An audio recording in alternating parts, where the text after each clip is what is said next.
It turns out that judging by the comments, some people don't like when I do folklore in the beginning of these stories. Well, we're gonna tell one anyway. How about the story of Little Red Riding Hood? It's a story that most of us are probably familiar with. There's a little girl who lives in a village who always runs around in a red cloak. Therefore, she was nicknamed Little Red Riding Hood. Well, one day she asked her mother, can she go to her grandmother's house? Because she hadn't seen her in a while. The mother agrees. So Little Red Riding Hood packs a basket of goodies and heads on her way. But on her way, she has to walk through a forest in which she encounters a wolf. This wolf is sly, the wolf is cunning, and he manages to capture her attention and even hold a conversation. Little Red Riding Hood eventually releases the information that she's headed to her grandmother's house, but then she realizes that too much time has passed. So in a hurry, she runs off. But while Little Red Riding Hood is in a hurry, the wolf takes a shortcut and he beats her to the home. He then enters the home and eats the grandmother. Little Red Riding Hood eventually shows up to the home, and the wolf answers the door, dressed as the grandmother. Now, I'm not going to go into the conversation because, as I said, most of us know this story. The grandmother is eventually saved by a woodsman who hears the scream of Little Red Riding Hood. He comes in, grabs the wolf, and he eventually makes him spit out the grandmother whole. And then Little Red Riding Hood promises to never speak to strangers again. The moral of that story is clear, right? Children shouldn't talk to strangers. But if you give it deeper thought, was that story for the children or was it for the adults? Because if you ask me, she should have never been in the woods alone in the first place.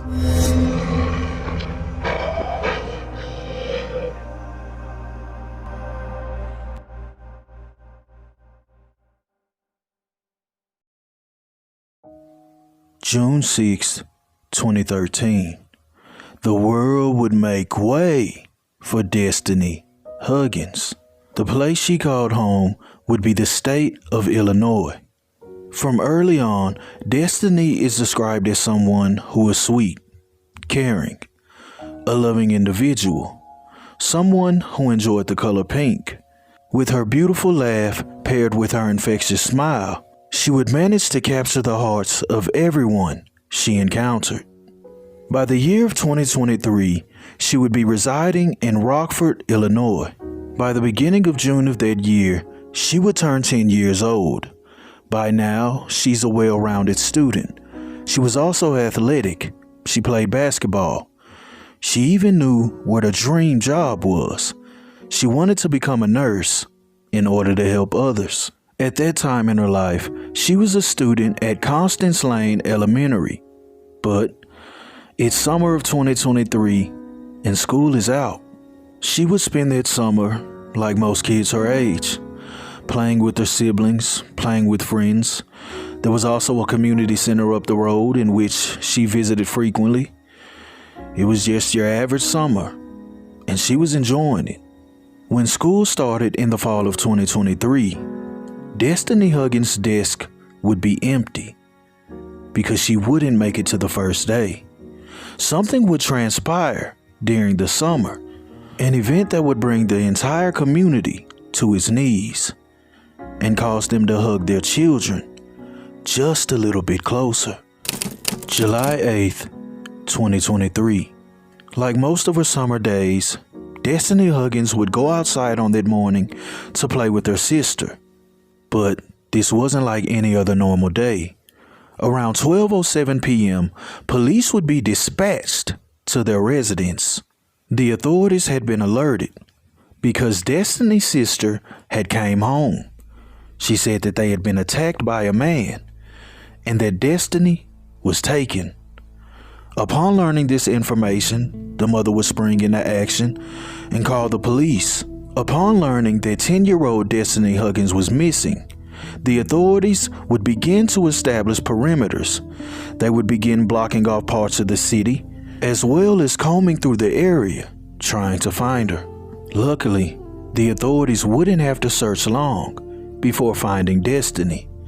About a half hour later, police would be dispatched to the 1200 block of 10th Avenue, where Destiny Huggins was found unresponsive outside of a home. When the first responders showed up to the scene, they would begin to administer CPR until EMS showed up, in which Destiny would be rushed to the hospital. While Destiny is en route to the medical facility, the authorities were working quickly to find the culprit. Their first move was to search the vicinity, but he was nowhere to be found. So they decided to bring the canines in hopes to catch a scent. And the canines did. Those canines would, in fact, lead the investigators to the man who committed the crime. The canines would lead them to 44-year-old Antonio Monroe, who would be captured a few blocks away from the crime scene. At the time of his capture, the authorities were looking for an attacker, but that was about to be enhanced, because after being rushed to the hospital, 10-year-old Destiny Huggins would lose the fight for her life. She would be pronounced deceased shortly after arrival, which would turn this case into a full-on homicide investigation. In the beginning of this investigation, the authorities didn't know much, and they were quickly working to put together the pieces of the puzzle. But by now, the word of what happened to 10-year-old Destiny Huggins is spreading throughout the community, and there's an outreach for answers. So the authorities would decide to hold a press conference and let the community know what they knew at the time. During the course of this investigation, the authorities would also come to find that 44-year-old Antonio Monroe was not from Rockford, Illinois, but rather from the Blue Island area. And there's one more critical detail. Antonio Monroe was on the offenders list. With this not being Antonio Monroe's first rodeo, when the investigators attempted to interrogate him, he wasn't cooperating. He was simply shipped to a cell, awaiting an attorney. But to add insult to injury, when he had his first court date, Antonio Monroe would show up to court and plead not guilty to the charges. Antonio Monroe pleaded not guilty after being formally charged with 6 counts, including 2 counts of first-degree murder, 2 counts of aggravated kidnapping, and 2 counts of aggravated battery. According to police, Huggins was kidnapped while playing outside on July 8th. She was later found unresponsive and later pronounced dead. Monroe is due back in court September 1st. But unbeknownst to Antonio, the authorities had already collected all the evidence that they needed. They had an eyewitness that saw him leaving the scene from where Destiny was found. The neighbors also testified that they saw Antonio speaking to both Destiny and her sister before they abruptly disappeared. They also had one important witness, Destiny Huggins' 6-year-old sister, who was present on the scene that day. Now faced with this mountain of evidence, Antonio Monroe would decide to speak to the investigators, and he would tell them exactly what transpired on that day. Antonio Monroe states that on July 8th of 2023, he spotted them playing in the yard. He then approached them. He then lured them away from the home with the promise of receiving money. Once they were away from the home, he took them behind an abandoned building, and then he began to strangle Destiny's sister. But during this altercation, she would manage to get away, and that's how she would be able to run away and tell her mother that Destiny Huggins was taken. While Destiny's sister was running towards the home, he would begin to work on Destiny. Only she wouldn't get away like her sister. He would successfully complete this act, and then he would flee the scene. About a half hour later, the first responders would show up and attempt to save her life. She would be rushed to the hospital, where she would ultimately lose her battle. During this instance, Destiny Huggins was not violated, but I'm pretty sure that was the plan, because the area in which Destiny Huggins was found in was surrounded by abandoned buildings. There's no evidence to say that either of the girls were inside of any of those abandoned buildings, and I'm guessing that reason is because handling two people isn't as easy as it looks, even if they're children. I believe that before he was able to successfully reach one of those abandoned homes, they began to fight back. And that's when he began to panic and decided to just finish it all there.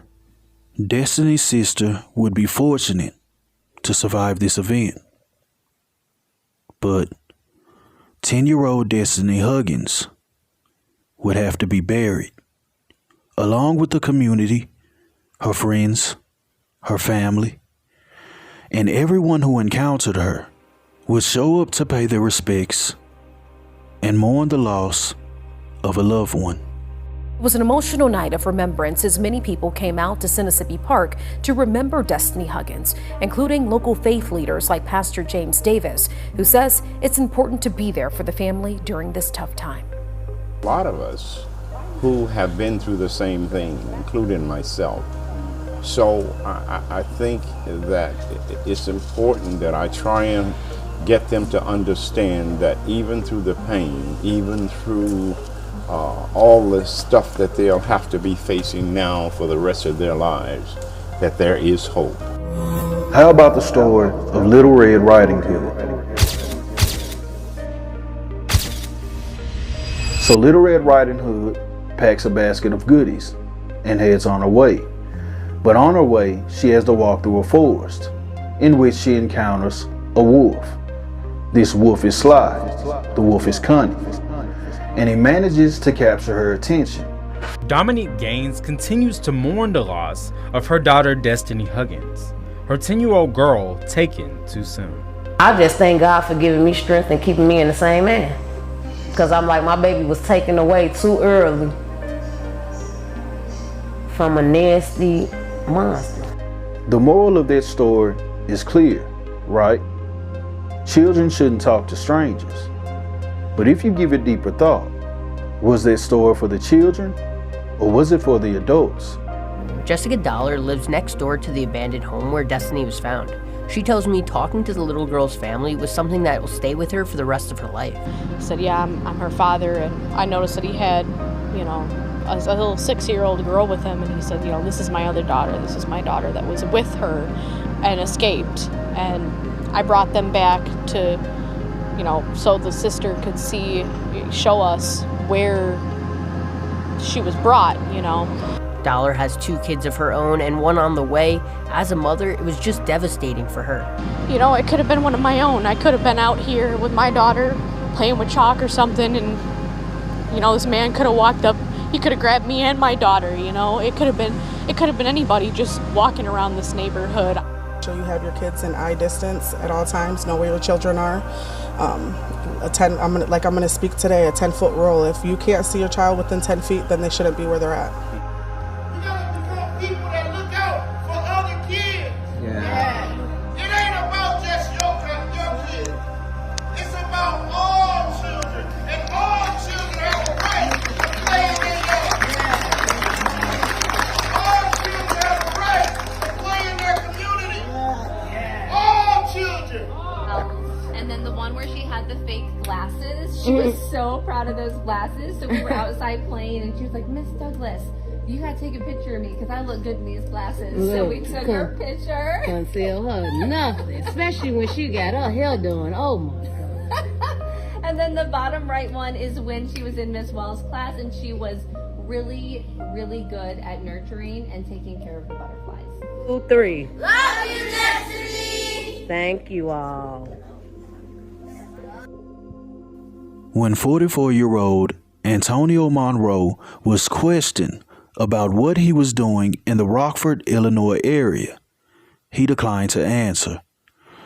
And probably for good reason, because the story doesn't end here. 3 days before this incident occurred, something else took place. On July 5th of 2023, 24-year-old Natalie Negre would be found deceased inside of a hotel room. She would be found in Schaumburg, Illinois, which is roughly about an hour away. When an autopsy was conducted on Natalie, her cause of death was the same MO. And in her case, the number one suspect is 44-year-old Antonio Monroe. Due to it being an ongoing investigation, they didn't release how they received this information, but they did put it out there. That 24-year-old Natalie Negre was seen with Antonio on the day she was found deceased. For the first time, 23 News has learned that Antonio Monroe is a person of interest in a separate death investigation in Schaumburg.